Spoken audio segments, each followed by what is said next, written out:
গোটা মুসলিম বিশ্বের সাথে মিল রেখে একই দিনে ঈদ ও রোজা পালনে ৩১ বছরেও সিদ্ধান্তে পৌঁছতে পারেনি বাংলাদেশ। পৃথিবী আমাদের একটা, চাঁদ আমাদের একটা। কোনো একটা জায়গায় চাঁদ যদি উঠে গেল তাহলে তো মাস শুরু হয়ে গেল। চাঁদের যে উদয়স্থল এবং অস্তস্থল এটা কি এক কক্ষপথে ঘুরতেছে, এটা যদি মেনে না নেন তাহলে তো সূর্য সে তো একেবারে স্ট্যাগনেন্ট হয়ে থাকে। আরো আলোচনার কথা বলছে ইসলামিক ফাউন্ডেশন। পরিস্থিতি যা দেখতেছি বুঝতেছি এই রোজা বা এই ঈদে এর কোনো ফলাফল পরিলক্ষিত হওয়ার সম্ভাবনা খুবই কম। জোর করে কারোরে বাধ্যবাধকতার মতে আনার কোন চেষ্টা করা সমীচীন বলে আমি মনে করি না। দেখছিলেন সময়ের বিশেষ শিরোনাম। সন্ধ্যার সময়ের সঙ্গে আছি আমি পারমিতা হিম এবং আমি ফাহমিদা মৌটুসী। এবার অন্যান্য শীর্ষ সংবাদ। বর্ধিত সভার মধ্য দিয়ে শুরু হলো আওয়ামী লীগের সংসদ নির্বাচনের প্রস্তুতি। তৃণমূল কর্মীদের প্রধানমন্ত্রীর দিক নির্দেশনা, উন্নয়ন কর্মকাণ্ড তুলে ধরার আহ্বান। রাজধানীর গুলশানে বিএনপি চেয়ারপারসনের কার্যালয়ে পুলিশের তল্লাশি। দলকে বিপর্যস্ত করতেই সরকারের গভীর ষড়যন্ত্র, মন্তব্য নেতাদের। বনানীতে শিক্ষার্থী ধর্ষণের ছবি ফেসবুকে ছড়ানোর ঘটনায় সাইবার আইনে ব্যবস্থা, জানিয়েছে পুলিশ। মিলেছে ধর্ষণের প্রমাণ।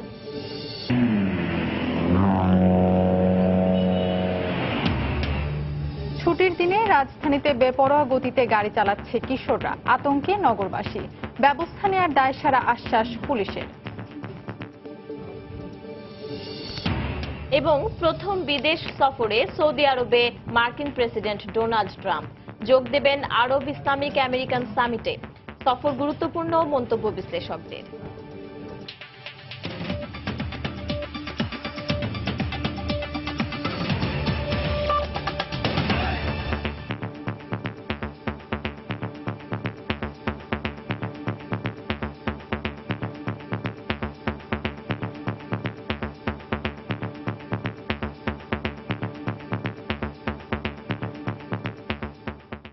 গোটা মুসলিম বিশ্বে একই দিনে ঈদ ও রোজা পালনে ওআইসির দেয়া প্রস্তাবের ব্যাপারে গত ৩১ বছরেও কোনো সিদ্ধান্তে পৌঁছাতে পারেনি বাংলাদেশ। ওআইসির ফিকহ একাডেমির বাংলাদেশি প্রতিনিধির মতে সদিচ্ছার অভাব ও চাঁদ দেখা কমিটিতে ইসলামী বোদ্ধা না থাকার কারণে সঠিক সিদ্ধান্ত নিতে পারছে না ইসলামিক ফাউন্ডেশন। তবে অপরপক্ষের ওলামারা বলছেন কোরআন ও হাদিসের ভুল ব্যাখ্যা দিচ্ছে কিছু আলেম ওলামা। ইসলামিক ফাউন্ডেশন জানিয়েছে সিদ্ধান্তে পৌঁছতে না পারায় এবারও বাংলাদেশে স্থানীয়ভাবে চাঁদ দেখে রোজা ও ঈদ পালন করা হবে। মাহমুদ রাকিবের রিপোর্ট।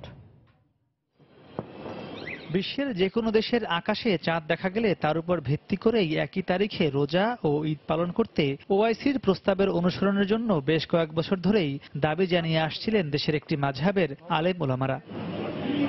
এ নিয়ে একটি সুনির্দিষ্ট সিদ্ধান্ত নিতে এবছর ১৯শে জানুয়ারি ও ২রা ফেব্রুয়ারি বিভিন্ন মতবাদের আলেম ওলামাদের সাথে ২ দফা বৈঠকে বসেন ইসলামিক ফাউন্ডেশন। নানা তর্ক বিতর্কে কোনো সিদ্ধান্ত ছাড়াই শেষ হয় সেসব বৈঠক। একই দিন ঈদ ও রোজা পালনের সমর্থক আলেমদের দাবি, কোরআন হাদিসে নতুন চাঁদ দেখার হুকুম থাকলেও তা কোনো দেশের মধ্যে সীমাবদ্ধ রাখা হয়নি। আর অন্য পক্ষ বলছেন চাঁদ কক্ষপথে ঘুরে গতি নির্ধারণ করে, তাই বিশ্বজুড়ে একই তারিখে ঈদ ও রোজা হওয়ার কোনো যৌক্তিকতা নেই। কোরআনে আছে ওরা তোমাকে নবচন্দ্র সম্পর্কে জিজ্ঞেস করে, বলো এগুলো সময়ের সূচনাকারী, সময়ের বিগিনিং। আল্লাহ নির্দেশ দিয়েছেন যে সুমু, তোমরা শান্তিকে রোজা রাখে। তোমরা হলো সম্বোধনটা, অ্যাড্রেসটা একবারে ব্যাপক সারা মুসলিম বিশ্বের জন্য। সেখানে কিন্তু দেখা, সচক্ষে দেখা বলছে। তুমি চাঁদ দেখবা, চাঁদ অমুক জায়গায় খোঁজ করিয়া আনতে হবে বিশ্বের আরেক জায়গা থেকে, এটা কিন্তু কোনো জায়গায় আছে বলে আমার জানা নেই। পৃথিবী আমাদের একটা, চাঁদ আমাদের একটা।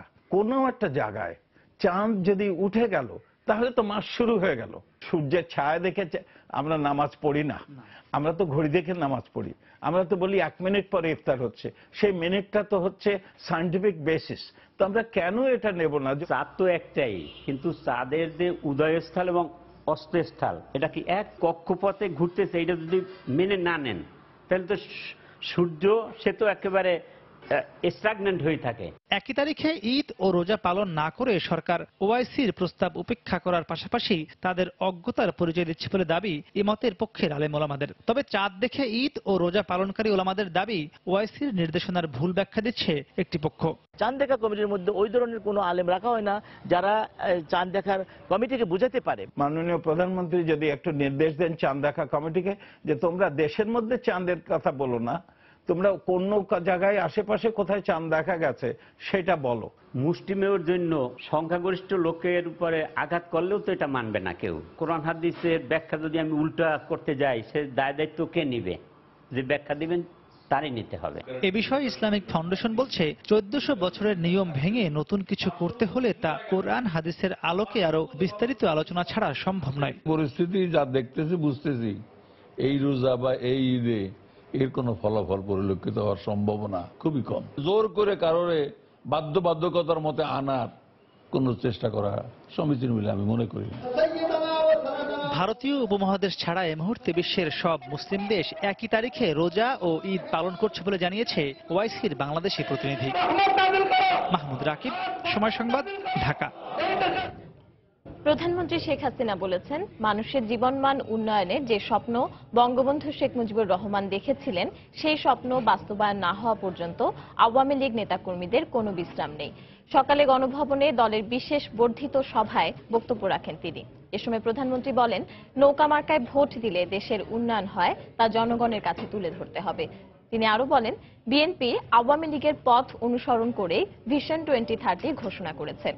তারা এই ভিশনে পাশ করবে কিনা সে সিদ্ধান্ত নেবে দেশের জনগণ।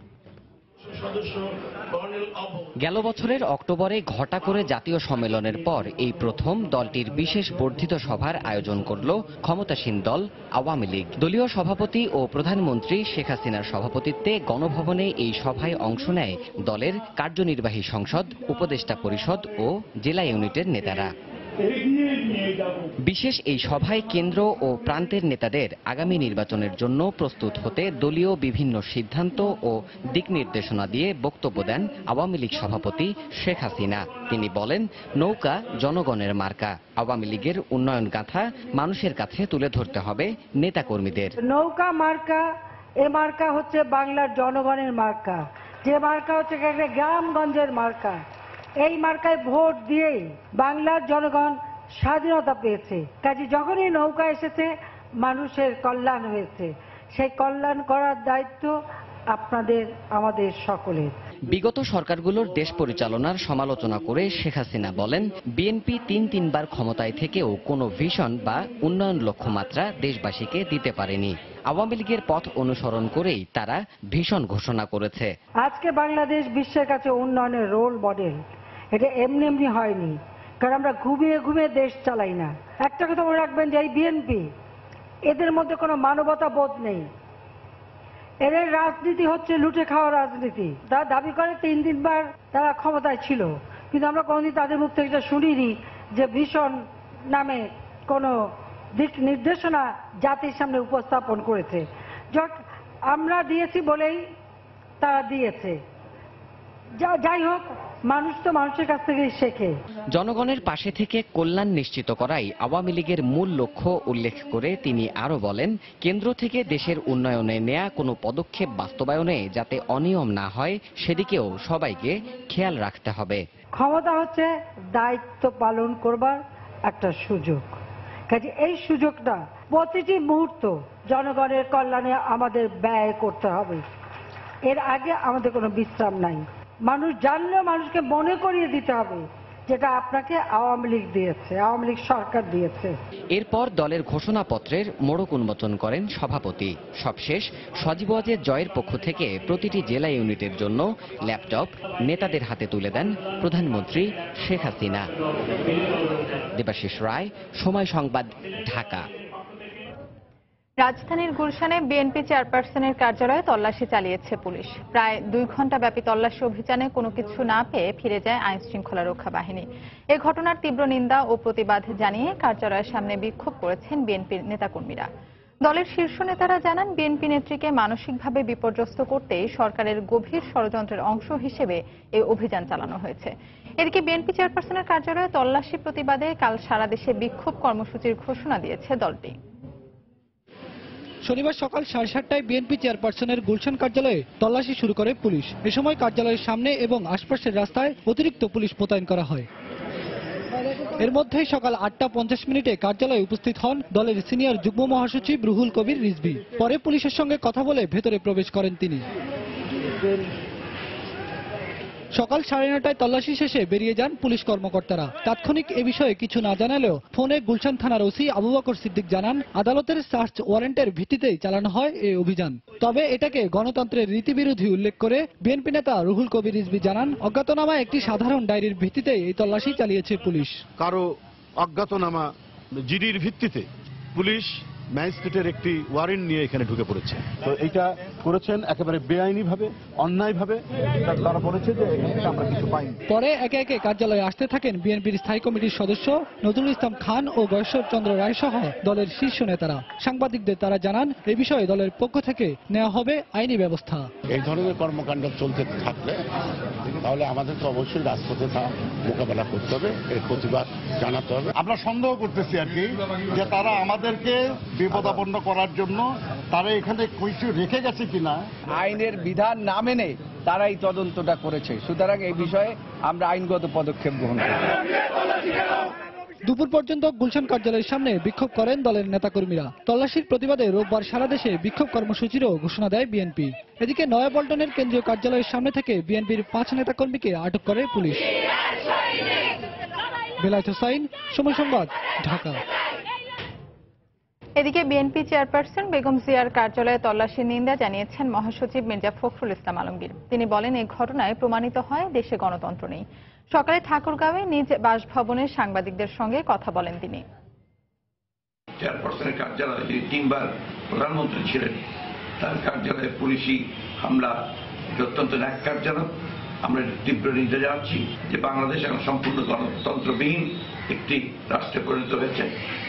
সম্পূর্ণ আইন শৃঙ্খলা রক্ষাকারী বাহিনীর সাহায্যে সরকার দেশ চালাচ্ছে। মিথ্যে মামলা, গ্রেফতারি আমরা প্রত্যাহার করার জন্য আহ্বান জানাচ্ছি। সন্ধ্যার সময় আরো থাকছে। 46 বছরে দেশে আমদানি হয়নি কোনো স্বর্ণ। ব্যাগেজ রুলে আনা স্বর্ণ দিয়ে মেটানো হচ্ছে চাহিদা, দাবি ব্যবসায়ীদের। চোরাচালানি চলছে ব্যবসা, বলছেন শুল্ক গোয়েন্দারা। রাজধানীর বনানীতে ধর্ষণের শিকার 2 শিক্ষার্থীর ছবি যারা সামাজিক যোগাযোগ মাধ্যমে ছড়াচ্ছে, তাদের বিরুদ্ধে সাইবার আইনে ব্যবস্থা নেওয়া হবে বলে জানিয়েছেন গোয়েন্দা পুলিশের যুগ্ম কমিশনার আব্দুল বাতেন।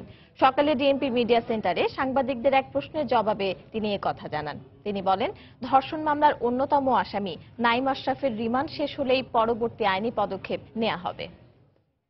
সাধারণ নাগরিক তাদের বাড়িতে যে পুলিশ গার্ড দেয়, ওনারা নিজেরাই বিব্রত হয়।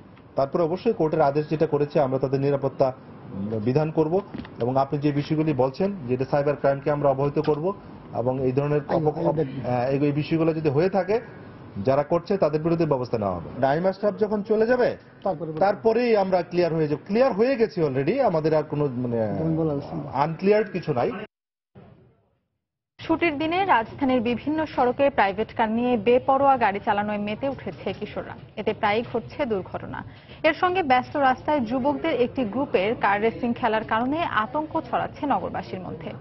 পরিবহন বিশেষজ্ঞরা বলছেন, ঢাকার রাস্তায় দ্রুত গতিতে গাড়ি চালানোর সুযোগ নেই। পুলিশ বলছে, আইন অমান্য হলেই ব্যবস্থা নেন তারা। নুরুল আলম নয়নের ক্যামেরায় তাপসির বাবুর রিপোর্ট। রাজধানীর বসুন্ধরা আবাসিক এলাকা সংলগ্ন 300 ফিট সড়ক। দুর্ঘটনায় সামনের অংশ দুমড়ানো মোচড়ানো অবস্থায় পাওয়া গেল এই প্রাইভেট কারটিকে, যার ড্রাইভিং সিটে তখনও বসা কিশোর বয়সী এই চালক। দুর্ঘটনায় ক্ষতিগ্রস্ত অন্য গাড়িটি তখন রাস্তার অপর পাশে। সেখানেও চালকের আসন থেকে বের হয়ে আসতে দেখা যায় কিশোর বয়সী আরেকজনকে। ঘটনা নিয়ে 2 চালক আর তাদের বন্ধুরা কথা না বললেও প্রত্যক্ষদর্শীরা জানালেন, দুটি গাড়ি একে অপরের সঙ্গে পাল্লা দিতে গিয়েই ঘটে দুর্ঘটনা। দুজন ওই মোড়ে যা কাটানোর সময় আর কি সামনের গাড়িটা আগায় গেছে, আর পিছের যে গাড়িটা বেশি ক্ষতিকর হয়েছে ওই গাড়িটা পিছন থেকে ওরে মাইরা দিচ্ছে। সরেজমিনে দেখা যায় বসুন্ধরার পাশে 300 ফিট সড়কের বিভিন্ন স্থানে বিশেষত ছুটির দিনে উঠতি বয়সী কিশোররা দল বেঁধে বের হয় প্রাইভেট কার নিয়ে। সড়কের বিভিন্ন স্থানে গাড়ি রেখে জটলা পাকানো, আড্ডা দেয়া আর কিছুক্ষণ পর পর বেপরোয়া গাড়ি চালিয়ে আতঙ্ক ছড়ানো তাদের বিনোদনের মাধ্যম। গাড়ি জুড়ে চালায়, অনেক জুড়ে গাড়ি প্রায় এখানে অ্যাক্সিডেন্ট হয়। মরিয়াতে যাই বই চিন্তা নেই, এক রাস্তাতে যায় এক রাস্তাতে আয়, কে আগে কেরা উঠবে, এই খালি ধান্দা। সাম্প্রতিককালে এর সঙ্গে যুক্ত হয়েছে রাস্তায় এরকম বেপরোয়া গাড়ি চালানোর প্রবণতা। যুবকদের কয়েকটি গ্রুপ একে অপরের সঙ্গে গতির প্রতিযোগিতায় নেমে নিজেরাই সেগুলোর ভিডিও ধারণ করে বন্ধু মহলে বীরত্ব দেখাতে ছেড়ে দিচ্ছেন ইন্টারনেটে। পরিবহন বিশেষজ্ঞ বলছেন, সড়কে চালকদের এরকম বেপরোয়া গতিবিধি নিয়ন্ত্রণ করতে না পারলে ঘটতে পারে বড় ধরনের দুর্ঘটনা। জোরে গাড়ি চালানোর এখানে কোনো সুযোগ নাই, পরিবেশ নাই। নিজের জন্য না, সে পার্শ্ববর্তী যারা সড়ক ব্যবহারকারী আছে তাদের জন্য এটা ঝুঁকির সৃষ্টি করবে। যারা গার্জিয়ান আছেন তাদের একটা সচেতনতার প্রয়োজন আছে, যেন তার সন্তানকে পর্যাপ্ত নলেজটা ছাড়া গাড়ি চালাতে না দেওয়া। পুলিশ বলছে এ ব্যাপারে পদক্ষেপ নেবেন তারা। ড্রাইভিং লাইসেন্স পাওয়ার তো একটা বয়স আছে, কেউ যদি লাইসেন্স ছাড়া চালিয়ে থাকে তো অবশ্যই সেটার বিরুদ্ধে ব্যবস্থা নেওয়া উচিত, মামলা করা উচিত, এবং আমরা অবশ্যই এটা করব। ঢাকার অন্য রাস্তাগুলোর তুলনায় 300 ফিট নামে পরিচিত এই সড়কটি একটু অন্যরকম। চমৎকার পিচ ঢালাই আর প্রশস্ত হওয়ার কারণে এখানে গাড়ি চালাতে স্বাচ্ছন্দ্য বোধ করেন চালকেরা। তবে এই সুযোগে এই সড়কটিতে বেপরোয়া গতিতে প্রাইভেট কার কিংবা মোটরসাইকেল চালানোর ঘটনা দিন দিন বেড়েই চলেছে, আর এতে করে আতঙ্কিত এখানকার মানুষ আর এই রাস্তাটি ব্যবহারকারীরা। তাফসির বাবু, সময় সংবাদ, ঢাকা। আরব ইসলামিক আমেরিকান AIA সম্মেলনে যোগ দিতে 4 দিনের রাষ্ট্রীয় সফরে আজ সৌদি আরব যাচ্ছেন প্রধানমন্ত্রী শেখ হাসিনা। রাত 8টায় বিমান বাংলাদেশে এয়ারলাইন্সের VVIP একটি ফ্লাইটে ঢাকার শাহজালাল আন্তর্জাতিক বিমানবন্দর থেকে রিয়াদের উদ্দেশ্যে রওনা হওয়ার কথা রয়েছে তার। 4 দিনের এই সফরে কাল AIA সম্মেলনে অংশ নেবেন প্রধানমন্ত্রী। এছাড়া সৌদি বাদশার দেয়া ভোজ সভায় যোগ দেবেন এবং তার সঙ্গে বৈঠক করবেন। পরে পবিত্র মক্কায় ওমরাহ পালন এবং মহানবীর রওজা মোবারক জিয়ারত করবেন তিনি। আগামী 23শে মে দেশের উদ্দেশ্যে রওনা করার কথা রয়েছে প্রধানমন্ত্রীর। এদিকে রিয়াদে আরব ইসলামিক আমেরিকান সামিটে যোগ দিতে সৌদি আরবে পৌঁছেছেন মার্কিন প্রেসিডেন্ট ডোনাল্ড ট্রাম্প। দায়িত্ব গ্রহণের পর এটি তার প্রথম বিদেশ সফর। সঙ্গে আছেন ফার্স্ট লেডি মেলানিয়া ট্রাম্প।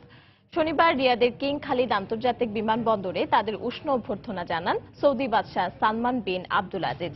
রোববার আরব ইসলামিক আমেরিকান সামিটে বক্তব্য রাখবেন প্রেসিডেন্ট ট্রাম্প। দুদিনের সৌদি সফর শেষে 22শে মে ইসরায়েলের উদ্দেশ্যে রিয়াদ ছাড়বেন তিনি। শনিবার মার্কিন প্রেসিডেন্ট ডোনাল্ড ট্রাম্পকে বহনকারী বিমান সৌদি আরবের রিয়াদের কিং খালিদ আন্তর্জাতিক বিমানবন্দরে অবতরণ করে। ট্রাম্পকে স্বাগত জানাতে বিমানবন্দরে উপস্থিত ছিলেন সৌদি বাদশাহ সালমান বিন আব্দুল আজিজ। সেখানে তাকে রাষ্ট্রীয়ভাবে লাল গালিচা সংবর্ধনা দেওয়া হয়। এরপর বিমানবন্দরেই এক সংক্ষিপ্ত বৈঠক করেন দুই দেশের নেতা। পরে রিয়াদ প্যালেসেও ডোনাল্ড ট্রাম্পকে স্বাগত জানান বাদশাহ সালমান বিন আব্দুল আজিজ। এ সময় ট্রাম্পকে রাজকীয় সংবর্ধনা জানানো হয়। পরে একদল চৌকো সামরিক বাহিনীর সমন্বয়ে দেয়া হয় গার্ড অব অনার।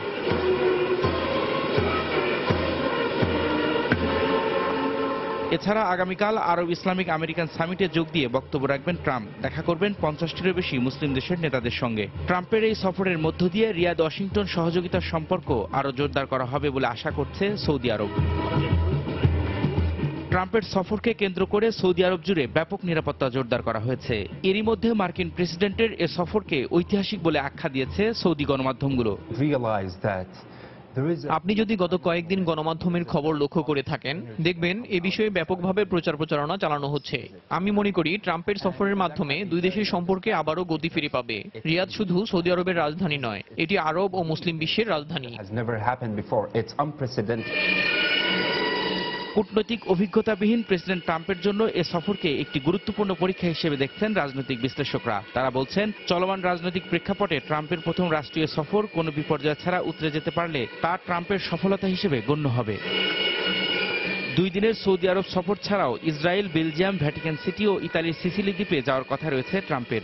বিশ্বব্যাপী যুক্তরাষ্ট্রের নেতৃত্বকে আরও সুসংহত করা, বিশ্ব নেতাদের সঙ্গে নতুন করে সম্পর্ক গড়ে তোলা এবং সব ধর্মের মানুষের প্রতি ঐক্যের বার্তা ছড়িয়ে দেয়াই ট্রাম্পের প্রথম রাষ্ট্রীয় সফরের উদ্দেশ্য বলে জানিয়েছে হোয়াইট হাউস।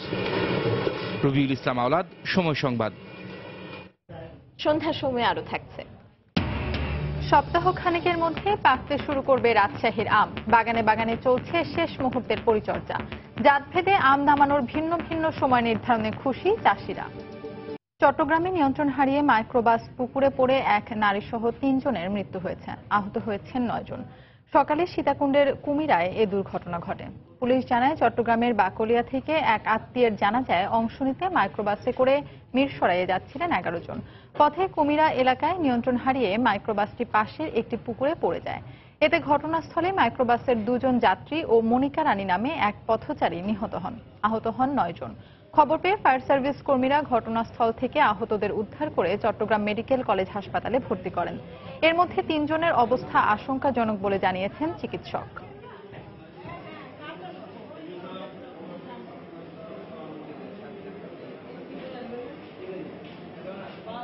স্পিড বেশি ছিল, যার কারণে সে নিয়ন্ত্রণ হারিয়ে যে খাদে পড়ে যায় এবং সাথে সাথে পথচারী ওই গাড়ির ধাক্কায় যে মনিকা রানী সেই মৃত্যুবরণ করে এবং ওই 2 জন হাইজের লোক তাদের আত্মীয় স্বজন নাসির এবং সুলেমান তারা মৃত্যুবরণ করে। পরবর্তীতে তাদের উদ্ধার করা হয় এবং ফায়ার সার্ভিস এবং স্থানীয় লোকজন এবং পুলিশ সহ আমরা উদ্ধার করে চট্টগ্রাম মেডিকেলে 7 জনকে প্রেরণ করি। জঙ্গি আস্তানা সন্দেহে নরসিংদীর গাবতলীতে একটি বাড়ি ঘিরে রেখেছে আইন শৃঙ্খলা রক্ষা বাহিনী। ওই বাড়িতে শীর্ষ জঙ্গিদের একজন অবস্থান করছে এমন তথ্যের ভিত্তিতে বিকেল 5টার দিকে বাড়িটি ঘিরে ফেলে পুলিশ ও র্যাব। স্থানীয়রা জানান, এ বাড়িটি প্রবাসী মাইনুদ্দিনের এবং একতলা ভবনের 2টি ফ্ল্যাটই ভাড়া দেয়া। এর মধ্যে একটি ফ্ল্যাটে জঙ্গিদের অবস্থান বলে তথ্য রয়েছে পুলিশের কাছে। এদিকে নিরাপত্তার জন্য এলাকায় জনসাধারণের চলাচল বন্ধ করে দেওয়া হয়েছে।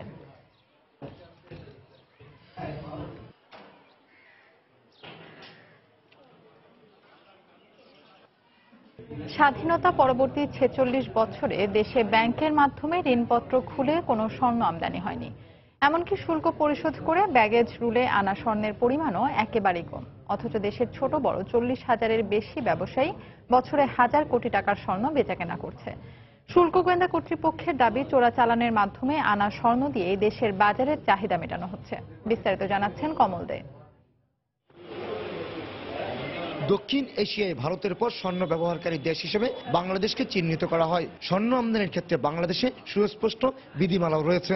বাংলাদেশ ব্যাংকের অনুমতি সাপেক্ষ যে কোনো ব্যাংকের মাধ্যমে ঋণপত্র খুলে স্বর্ণ আমদানি করা যায়, কিন্তু ব্যাপক চাহিদা থাকা সত্ত্বেও বাংলাদেশে বৈধ উপায়ে কোনো স্বর্ণ আমদানি হয় না। চট্টগ্রাম কাস্টম হাউসের নথিপত্র পর্যালোচনা করে স্বাধীনতার পর বাংলাদেশে স্বর্ণ আমদানির কোনো নজির পাওয়া যায়নি। এক ভরি স্বর্ণের জন্য 3,000 টাকা করে ট্যাক্স দিয়ে আপনি স্বর্ণ আনতে পারেন বাংলাদেশ ব্যাংকের অনুমতি নিয়ে। তো কাস্টম হাউস চট্টগ্রামের যে তথ্য আমার কাছে আছে, তাতে করে এই কাস্টম হাউসের মাধ্যমে অতীতে বা এখন কোনো স্বর্ণ আমদানি হয়নি। বাংলাদেশ জুয়েলার্স সমিতির তথ্য মতে সারা দেশে ছোট বড় জুয়েলারি দোকান রয়েছে 40,000-এর বেশি। এর মধ্যে চট্টগ্রামে জুয়েলার্স সমিতির 2,500 সদস্য থাকলেও দোকান রয়েছে প্রায় 4,000। সারা দেশের মতো চট্টগ্রামের ব্যবসায়ীরা কোনো স্বর্ণ আমদানি করে না। স্থানীয়ভাবে পাওয়া পুরাতন স্বর্ণের পাশাপাশি ব্যাগেজ তুলে আনা স্বর্ণ দিয়ে চাহিদা মেটানো হচ্ছে বলে দাবি তাদের। প্রতি ভরিতে যদি আমরা 3,000 টাকা করে ট্যাক্স দিই আর প্রতি ভরিতে যদি আমরা 15% করে ভ্যাট দিই, তাহলে আমরা স্বর্ণ বিক্রি করবে কি? ক্রেতারা কোথায় যাবে? স্বর্ণের দাম কি করে যাবে? আমরা বেশ কয়েকবার সরকারের সাথে বসছি যে একটা ইম্পোর্ট করার জন্য, সরকারিভাবে ইম্পোর্ট করা হয়তো মালগুলো এনে আমাদের দেওয়ার জন্য, নাহলে আমাদেরকে পারমিশন দেখ আমরা আনবো। সম্প্রতি ঢাকার বনানীতে 2 তরুণী ধর্ষণের ঘটনার সাথে আপন জুয়েলার্স জড়িয়ে পড়ায় স্বর্ণ আমদানির বিষয়টি সামনে চলে আসে। আপন জুয়েলার্সের কয়েকটি শোরুম থেকে বিপুল পরিমাণ স্বর্ণ অলংকার জব্দ করে শুল্ক গোয়েন্দা কর্তৃপক্ষ। শুল্ক গোয়েন্দা কর্তৃপক্ষের তথ্য মতে শুল্ক পরিশোধ করে ব্যাগেজ তুলে এত বিপুল স্বর্ণ আনা কোনোভাবেই সম্ভব নয়।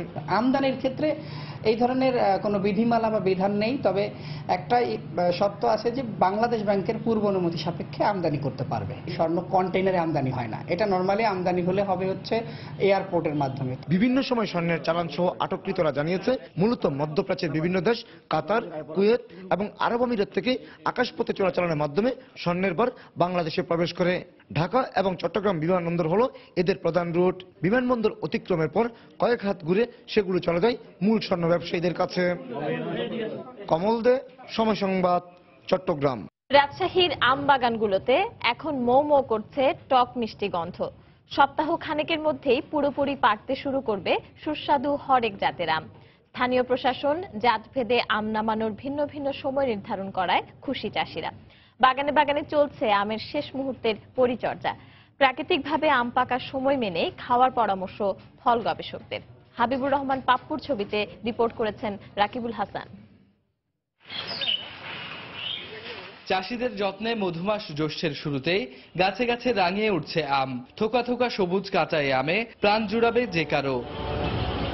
গোপালভোগ, রানী পছন্দ, হিসাপাত, লক্ষণভোগ সহ এমন বাহারি নামজাত ও স্বাদের আম রয়েছে রাজশাহীর বাগানগুলোতে।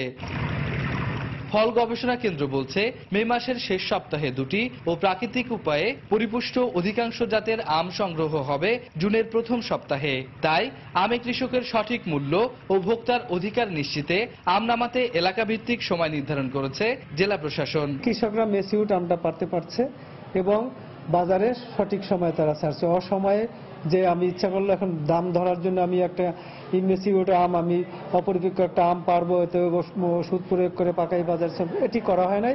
কয়েক বছরের মতো নির্ধারিত তারিখে ঢালাওভাবে আম নামানোর সিদ্ধান্ত না থাকায় লোকসানের শঙ্কা নেই চাষিদের।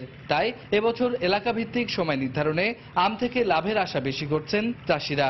যখন যে আম পাকবে তখন সে আম ভাঙবো, তাতে আমাদেরও লাভ হবে, ক্রেতারাও আম খেয়ে উপকৃত হবে। সরকার যে নির্ধারিত করে দিয়েছে তাতে এবার আমরা খুবই খুশি এবং আমাদের দুই পাশা হবে। আর ফল গবেষকরা বলছেন, প্রাকৃতিকভাবে আম পাকার সময় মেনে আম কিনলে ও খেলে ঠকবে না ক্রেতা। কার পরে কোনটা আম আসবে এটা সম্মুখ একটু ধারণা যদি থাকে তাহলে কিন্তু আমরা নিশ্চয়ই গোপালভোগের সময় ল্যাংড়া বা ফজলি আমরা দেখলেও আমরা কিনবো না। তাহলে যারা অসৎ তাহারা কিন্তু এই অসৎ কাজটি করার সাহস পাবে না। জেলা ফল গবেষণার দেয়া তথ্য মতে চলতি বছর 17,000 হেক্টর জমির বাগানে 1,81,000 মেট্রিক টন আমের উৎপাদন লক্ষ্যমাত্রা নির্ধারণ করা হয়েছে। রাকিবুল হাসান, সময় সংবাদ, রাজশাহী। বগুড়ায় কৈশোর তারুণ্যের বই শিরোনামে শুরু হয়েছে 6 দিনব্যাপী বইমেলা। উদ্বোধনী অনুষ্ঠানে কৈশোর তারুণ্যের বইয়ের আহ্বায়ক, সময় সংবাদের বার্তা প্রধান তুষার আব্দুল্লাহ, জাগৃতি প্রকাশনীর প্রধান ডক্টর রাজিয়া রহমান জলি এবং বিয়াম স্কুল অ্যান্ড কলেজের অধ্যক্ষ মুস্তাফিজুর রহমান সহ স্থানীয় গণ্যমান্য ব্যক্তিরা উপস্থিত ছিলেন। বইমেলার প্রথম পর্ব আজ থেকে সোমবার পর্যন্ত BIAM model school and college এবং দ্বিতীয় পর্ব মঙ্গলবার থেকে বুধবার পর্যন্ত পুলিশ লাইন্স স্কুল অ্যান্ড কলেজে হবে। 6 দিনের এই বইমেলায় প্রতিষ্ঠান দুটির 10,000 শিক্ষার্থী বিভিন্ন ধরনের প্রায় 7,000 বই দেখা, পড়া ও কেনার সুযোগ পাবে।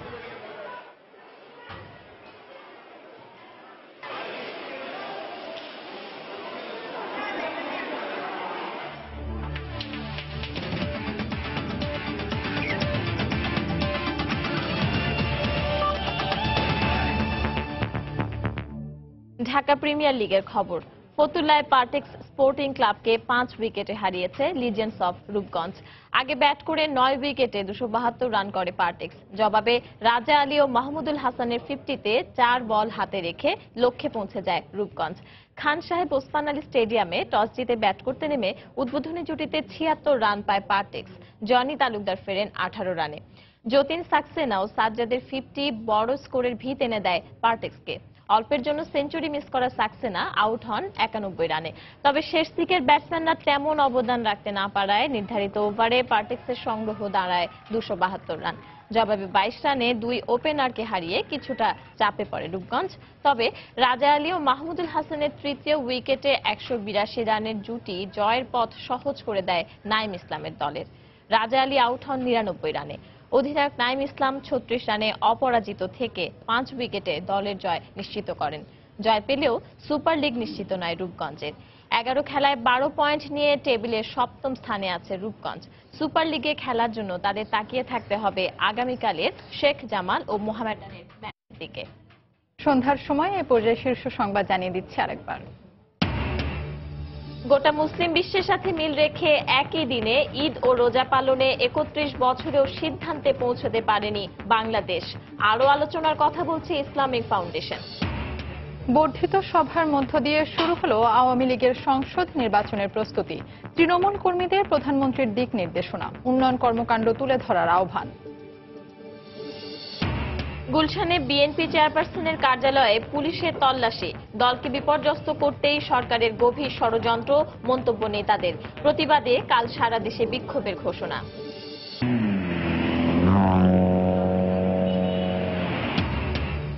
ছুটির দিনে রাজধানীতে বেপরোয়া গতিতে গাড়ি চালাচ্ছে কিশোররা, আতঙ্কে নগরবাসী।